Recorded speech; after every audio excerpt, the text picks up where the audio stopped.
Hello, everyone. Welcome back to my channel. My name is Vivian, Vibe with Viv Relationship Coaching. I help you heal when you're on the relationship heartbreak process, help you redefine love, help you rediscover who you are, let go, move on, and help you achieve the life that you truly want. And today, what we're going to be talking about is how to properly vet potential partners. Now, this is an area where I see women struggle in. Is you find yourself in these relationships, you've been in it for a while, and you start asking yourself, why did I miss the red flags? How could I have avoided this? So, this is what we're going to talk about today, how to actually vet potential partners so that you don't find yourself in these unhealthy relationships.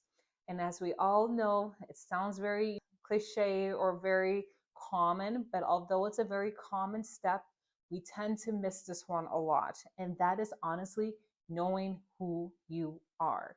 So when I was getting to meet my partner, it took me knowing who I am to actually identify what I want in a partner. The less you really know about yourself, the less you're able to actually pick a partner who suits you well.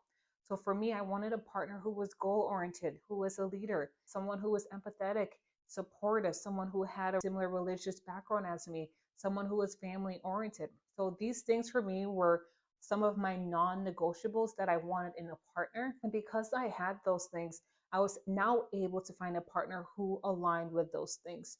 So the biggest step in actually vetting someone is knowing who you are first, your values, your core non negotiables, and making sure that other person aligns with those things. And I always like to talk about non negotiables versus a preference. You may have a preference that I want this person making a certain amount of money. For some people, it may feel like a non negotiable, but if someone has the skills, the qualities, the characters to get them there, you shouldn't negate someone just because they're not at this certain level of bringing in a financial income, because if they have the skills, qualities, they will get there. So preferences can sometimes cloud and make you think it's a non negotiables, but I want you to focus on some of those things more in the aspect of, does this person have the skills, qualities, characteristics that they're implementing now? Maybe they are finishing up a certain certificate, a certain program that will get them there. So you don't miss out on a relationship just because of this certain preference. I want you to hone in on your non-negotiables and making sure that this person aligns with those things, and knowing that as a couple you will grow, you will have visions together. So making sure your long-term visions, even short-term vision, align, because if they don't align, you will go your separate ways, you will pull apart, and that's how divorce can happen in the future. Not to say that you can't have different visions, but something that keeps you guys working on similar paths is very important, and similar visions for your family lifestyle, raising kids, religious background, those are big deals. So you want to make sure you're really knowing yourself first, and then bringing someone in the picture who aligns with what you envision for your life. The next step in really vetting someone, again, these are not in any particular order, not in, totally all-inclusive list, but you want to spend time with this person's family, with their friends. Just for example, let's say on The Bachelor. So a lot of us watch The Bachelor or The Bachelorette. We see where they have the hometown visits, and in the hometown visits, the whole purpose is for that family to kind of gauge who this person is, and for you to also see how they function in their family setting. So you actually introducing them to your family and vice versa, seeing them in their family. Your family can let you know, yes, this person aligns with you, or this seems a little bit off. And in the same light, you can see your partner with their family, and you can kind of learn their dynamics. Like, is the person from a two-parent home, a one-parent home? Do they have a religious background? Do they have a trauma background? Do they have an alcoholism background? Are they from a loving, friendly home? Because the thing is that patterns tend to repeat. So if you're seeing a certain pattern in a family, there's a high likely chance that that pattern may continue with your relationship if you're not careful, and if that person hasn't broken that cycle. So really actually spending time with their family and vice versa is very key and vital. I know this couple who've been dating for like almost 10 years and they haven't visited or gotten to know each other's family.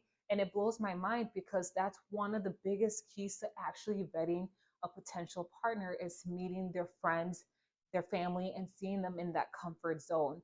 So go ahead, meet them, introduce them to that family member if you feel like you're ready, because it'll help you vet them and help you see things that maybe you're not even seeing at this moment.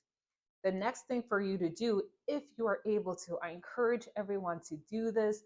If you're trying to vet a potential partner, and you have the funds for it, is you want to travel.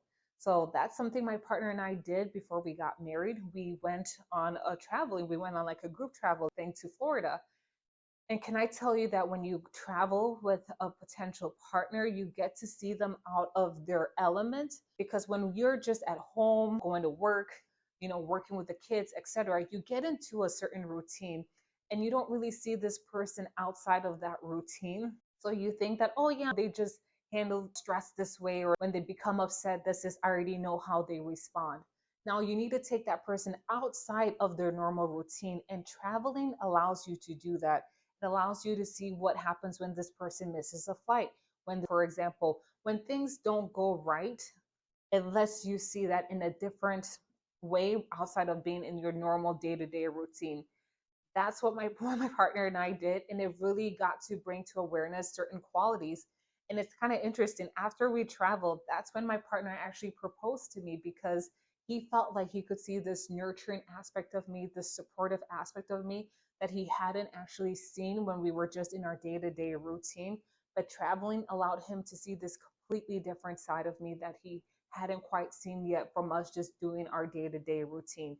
So if you can, go ahead and travel with this person, travel with a group with this person, see how things go, because it can actually be a really good way to vet this person and see how they respond to situations that come up, because it can kind of mimic life, right? And things that may happen. And that'll be a good way to vet them. And in that same light of vetting and having situations come up, you want to be able to make sure that this person can actually communicate. Communication is the foundation, or one of the foundations for a healthy relationship. So I want you to pay attention to how this person actually communicates to you. Like when they're angry, or do they communicate to you in a loving way, or are they harsh? Are they brutal? Do they put you down? Are they respectful when they communicate with you? Do they seek your opinion? Do they let you speak and then they respond? Or are they trying to talk over you, trying to prove a point? Do they say, I'm sorry? Are they able to apologize and take accountability? Communication, like I said, is such a big foundation for every relationship. And I need you to pay attention to how this person communicates to you in different instances and in different scenarios. I want you to start thinking, do they try to one up you if you talk about your day or your experience? Do they try and tell you how their day was worse than yours? So paying attention to this little communication skills, or the lack thereof, can actually help you vet this person and help you determine if this is the kind of person you want to be with long term. Because how someone communicates with you now kind of tells you their pattern and their nature, and it will likely persist until that person gets support if it's something they need to work on. But then the question is, do you want to be with someone for that long term if you can avoid that red flag now and not go through that whole working through process? This is the whole point of vetting someone, so that you can identify if you can align with them.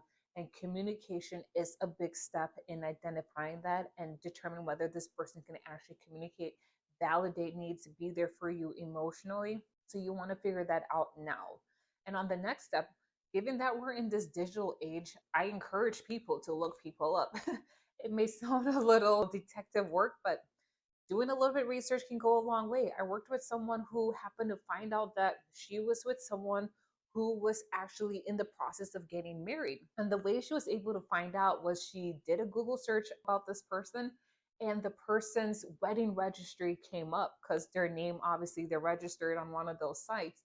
And that's how she found out that this person was actually engaged and she was the other woman. So a little basic background check, Google search, can go a long way to just giving you some background information on who this person is. And that can actually be a good way to vet someone. I don't say rely only solely on this, but it can be a very good step. And I have seen where it has been helpful. So that's why I included it here. And on the next step there is following your intuition. As women, we have a really good intuition to determine if something aligns or doesn't.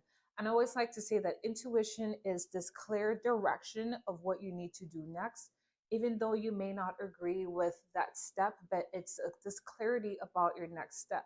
Where anxiety brings on worry, confusion, uncertainty, this back and forth. So, intuition is a clear direction that gives you your next steps. And typically, that intuition is telling you what to do, But sometimes we're scared to take that next step. So I want you to start trusting that intuition because it will not steer you wrong. And lastly, but not least, I need you to pay attention to those red flags. So all of these are really just to help you pinpoint potential red flags when you're on the vetting process. So, for example, a red flag could be someone who works too much, or someone who works too much and they don't have enough time to spend with you. A red flag could be someone who has inconsistent behaviors. They say they're going to do one thing, but they do something else. Someone who maybe lies, they say white lies. They say they're going to come show up at your house at a certain time or plan a next date, but they don't do that. So then now you're waiting for this next date. It never happens because the person never actually follows through. And then that leads to lack of trust. So you need to start paying attention to red flags because all these other things that I mentioned, whether that's knowing yourself, the traveling, spending time in their families, seeing them in different situations, and the communication styles will bring about different red flags. And this is where you need to really pay attention so that you don't miss them and you don't give excuses for them. For example, I worked with someone who made the excuse of, my partner is not emotionally available to me right now because he hasn't dated in the last 2 or 3 years. That sounds like a fair reason, but then when you think about it, he's had flings in what she defined, but not a long term relationship. So then she made this excuse of why he's not being emotionally available, when rather being emotionally available has to do with inner work, it has to do with emotional intelligence, and that was just an area that her partner at the time wasn't quite yet ready to grow in or hadn't invested time to do that work. So here she was making an excuse with the fact that he hadn't did it in a while, when in actuality, he just hadn't developed that emotional connection, emotional intelligence to be able to be emotionally available for her. And that in itself, what's a red flag? So all these different examples I presented are just examples, but I need you to pay attention to red flags because that's why you are vetting this person, to identify those hard red flags and also to see if that person aligns based off of your non-negotiables. But if you find that these are helpful for you, I want you to comment below. If you think about something else, let me know as well. Share with someone who may benefit from this video. Give it a thumb up. And I hope it was helpful for you. And if you need support, on vetting a partner so you don't have to repeat certain cycles, let me know. I would love to be a support to you. Until next time, that's Vibe with Viv.